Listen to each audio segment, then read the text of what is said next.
Hi guys, friend of the show, Tory MP and Brexiteer from Dover, Natalie Elphicke, spoke to the media about the current problems in her constituency, or at the port of Dover to be exact. You see, since the ending of freedom of movement, British citizens who want to travel to the EU need to jump through hoops that EU citizens don't have to. This means that passports and other documents need to be physically checked in many cases. This work is done at Dover by French officials, the very workers Natalie is angry with. Have a listen. How long have you been aware of this, and what do you know? What can you tell our viewers and those stuck in those queues is going on? Well, this is the busiest holiday getaway weekend. Everyone has been planning really hard for it to try and make sure that we haven't got these sort of delays that have now occurred. What's happened is quite simply the French border officers, they didn't turn up to work. They were supposed to be fully manning all of the passport control booths to meet the holiday surge, and they didn't. And so that's why we've got these huge delays. And that's why we're seeing people stuck in traffic when they should be on their way to enjoy a much-deserved getaway break. Now, the first question I have for Natalie is, what are you going to do about it?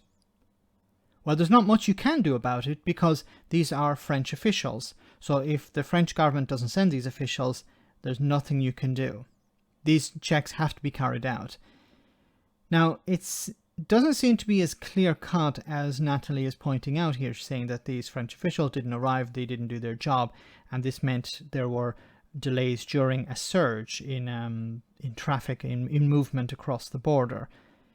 But on the French side, they're saying that there was a technical problem which caused this critical issue, this critical incident. But this critical incident was raised before the delays that took place. So there may have been another problem unrelated to the actual workers crossing over to do their jobs in Dover. Everything is a little bit unclear. The UK side is blaming the French and the French are blaming the UK. But, of course, we can't ignore the elephant in the room here, Brexit, something that Natalie campaigned for and still thinks is a good idea.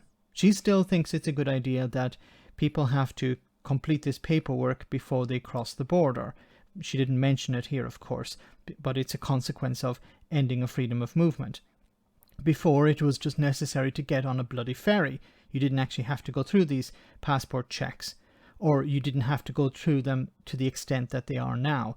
And of course, small issues can have massive consequences. So if the workers don't arrive on time because of a technical problem, or because there's a strike, or because of whatever, it means there's chaos on the other side.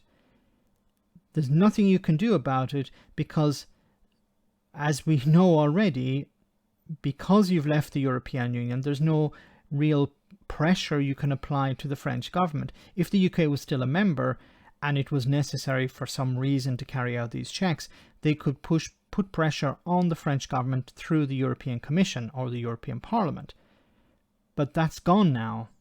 Brexiteers took away that privilege, took away that possibility. Now you have to work directly with the French government, and the French government can turn around and say, get lost. It's not our fault. It's your fault. Or just wait around and we'll send the workers when we can. There's nothing you can really do about it. So much for taking back control. Let me know in the comment section, guys, what you think about all of this. As always, your comments are greatly appreciated. Thanks a lot.